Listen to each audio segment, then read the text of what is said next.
Alright, picking up from the last video here, we've got Bloody Sunday's panel. We've got it sitting on top of the frame that we built. Nuts are already in it, just like we did in the last video there. So we've got it sitting where the legs are up, nuts are down towards the bottom.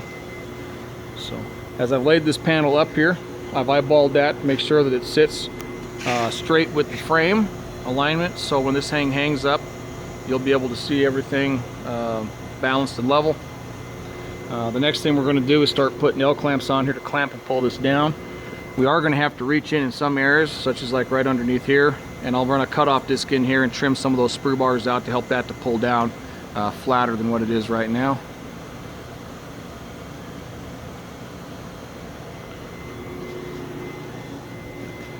Of course, this is the top. You can see underneath there where some of the recesses, such as the artwork here, actually comes in contact with the frame, so we won't be able to pull this down much. We'll have to plate and close this stuff in here. So we'll get started bringing this in. Let's come over here to this side. We can see the same thing where the artwork itself, the recess there, forces us to come down here, so we won't be able to pull this down much farther than what we've got, so we'll be forced to kind of plate this in to close that off and seal it. On our bottom, that looks pretty good until you get underneath these figures. Again, we're going to come underneath here and just plate up to close off the bronze throughout this area in here. Okay.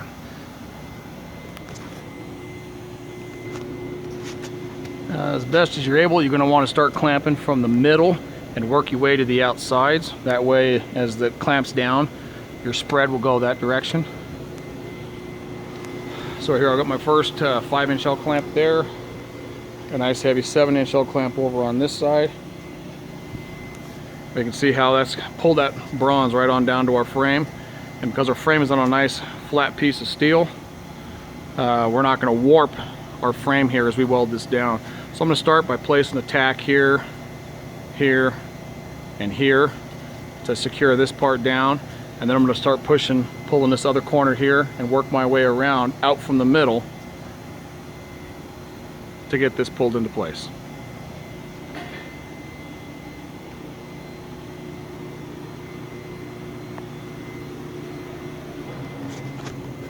Alright, so we've reached in. This is on my top. I've got quick tack where I'm coming to contact, where this clamp has been pulled down. You can see the bronze is fitting pretty close to flush here on the front, on the top section here.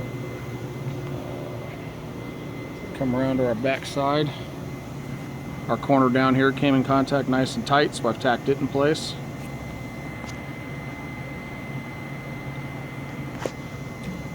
On the inside here, our lower part of our figures come in contact with our steel, so since we're going to be plating this anyway, I am going to bind this down to keep that from being able to pull up. Rolling along our bottom, we can see we're underneath our clamp. I've pulled that down. Tacks here, tacks here. I'm going to continue moving my clamps around, keeping pressure on the table to keep the steel straight, and pulling this bronze down, tacking around as I go.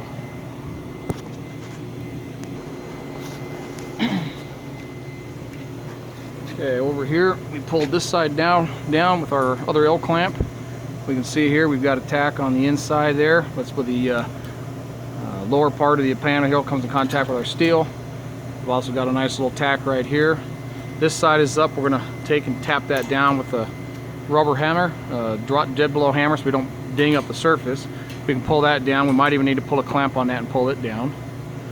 We're in good contact over here.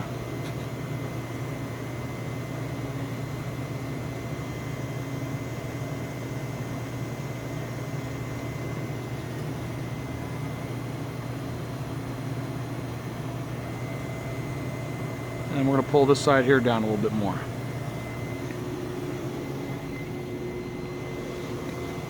This side of our plaque, we had that sprue bar in here. I ran my cutoff disc in to remove that. After tacking this other side down, I'm going to put a clamp over here and pull this man down, keeping everything nice and uniform balanced across here. Okay, using our nice dead blow hammer, I was able to tap down on this side here and bring that down within frame. You see it sits good with the panel, so we can go ahead and tack here, tack on this other side here, and get ready to finish welding that out, and then move up to this front corner. Okay, here we can see I've got that pulled down and tacked in place now. At this point I can go ahead and loosen our bottom clamp and move it to another location, probably right up here, so we can start pulling that corner down a bit. So I repositioned my clamps. I left this one in place. I was able to go ahead and pull this side here now down so I can reach in, get a few tacks, some key spots here. Coming around to this side here, we're going to do a little bit of tapping to pull this down, and we've now pulled this section down, flattening out this upper section of the bridgeway. I'll reach in, we'll tack this, and then we'll do a little tapping to bring this corner here down. Okay, reached in, a little more welding on this side, pulling this side here down, pulled this side down, and now in this corner I've done a little tapping to bring that part down. So the last part we got to work now is right here on this edge. This is where we cut the sprue out. I'm going to L-clamp here, pinch this down, reach in, do a little bit of tapping and fill that in. This area here will have to get plated in, and the bottom side will get plated in. With these two areas tacked down, it'll be ready to unclamp this from the table, bring it over and have our guys start to finish welding it out, and then chase those areas in, and this will be ready to go. So I hope this kind of helped guide you guys with how we're pulling these pieces down to the frames, getting them all squared in. So pre-build the frames, do all that. Next one we're getting ready to pull down here is our boat. It's already sitting on its plaque frame. Haven't tacked it down yet, but that'll be the next one we'll do. Push it over and clamp and pull. All right, thanks.